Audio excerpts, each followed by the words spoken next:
আওয়ামী লীগ নিষিদ্ধের দাবিতে রাজধানীসহ বিভিন্ন স্থানে বিক্ষোভ হয়েছে। ঢাকা বিশ্ববিদ্যালয়ের কেন্দ্রীয় মসজিদের সামনে থেকে বের হয় মিছিল। পরে রাজু ভাস্কর্যের সামনে সংক্ষিপ্ত সমাবেশে বক্তারা হুঁশিয়ারি দেন, কোনোভাবেই দলটিকে পুনর্বাসিত হতে দেয়া হবে না। আওয়ামী লীগ নিষিদ্ধের দাবিতে এই বিক্ষোভ ঢাকা বিশ্ববিদ্যালয়ে। জুলাই গণহত্যাকারী এই দলটিকে আগামীর বাংলাদেশের রাজনীতিতে আর দেখতে চান না শিক্ষার্থীরা।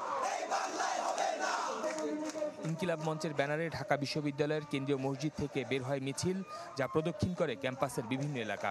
পরে রাজু ভাস্কর্যের সামনে সংক্ষিপ্ত সমাবেশে বক্তারা অভিযোগ করেন, ক্ষমতাচ্যুত করার এতদিন পরেও আওয়ামী লীগকে নিষিদ্ধ না করার দায় অন্তর্বর্তী সরকারের। হুঁশিয়ারি দেওয়া হয়, কোনোভাবেই দলটিকে পুনর্বাসিত হতে দেওয়া হবে না।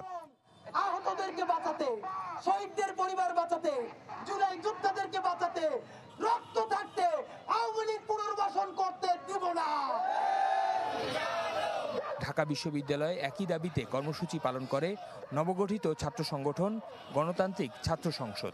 মিছিল বিশ্ববিদ্যালয় থেকে শাহবাগ হয়ে লাইব্রেরির সামনে শেষ হয়। অংশগ্রহণকারীদের অভিযোগ, বিভিন্ন রাজনৈতিক দল সংস্কারের বদলে নতুন করে ফ্যাসিবাদ প্রতিষ্ঠার চেষ্টা চালাচ্ছে। ইলেকট্রা রেফ্রিজারেটর, খাবার তাজা তো জীবন তাজা। ইলেকট্রা, ফ্রিজের রাজা।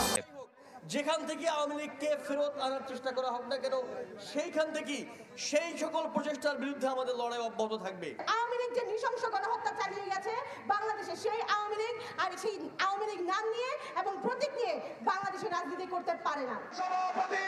জুমার নামাজের পর জাতীয় মসজিদ বাইতুল মোকাররমের সামনে আওয়ামী লীগ নিষিদ্ধের দাবি জানিয়েছে হেফাজতে ইসলামও। আওয়ামী লীগ রাজনীতি করতে চাইলে দেশের জনগণের রক্তের ওপর দিয়ে যেতে হবে বলেও মন্তব্য করেন হেফাজত নেতারা। আওয়ামী লীগ এবং হাসিনার নাম নিশানা এদেশের মানুষ বরদাস্ত করবে না।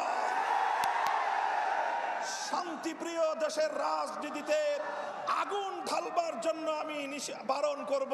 জুলাই আগস্ট আন্দোলনে আমার ছাত্র জনতাকে পাখির মতো গুলি করে হত্যা, সমস্ত হত্যাকাণ্ডের বিচার অচিরেই অনতি বিলম্বে করতে হবে। বিক্ষোভ মিছিল হয়েছে বন্দরনগরী চট্টগ্রামেও। জাতীয় নাগরিক পার্টির আয়োজনে মিছিলে জোর দাবি জানানো হয় দল হিসেবে আওয়ামী লীগের বিচার ও নিষিদ্ধের। আমরা আমাদের গণঅভ্যুত্থানে আমাদের যে শহীদেরা আমাদের ভাইয়েরা জীবন দিয়েছে, তাদের আওয়ামী লীগকে ফিরিয়ে আনা মানেই হচ্ছে আমাদের সেই সব শহীদ ভাইদের সাথে বেইমানি করা।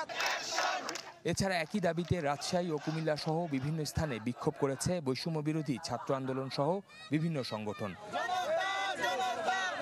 বিভাগীয় নগরী থেকে শুরু করে জেলায় জেলায় এমন সব কর্মসূচিকে ঘিরে সতর্ক অবস্থানে ছিল আইনশৃঙ্খলা বাহিনী। শফিকুল ইসলাম সবুজ, চ্যানেল 24।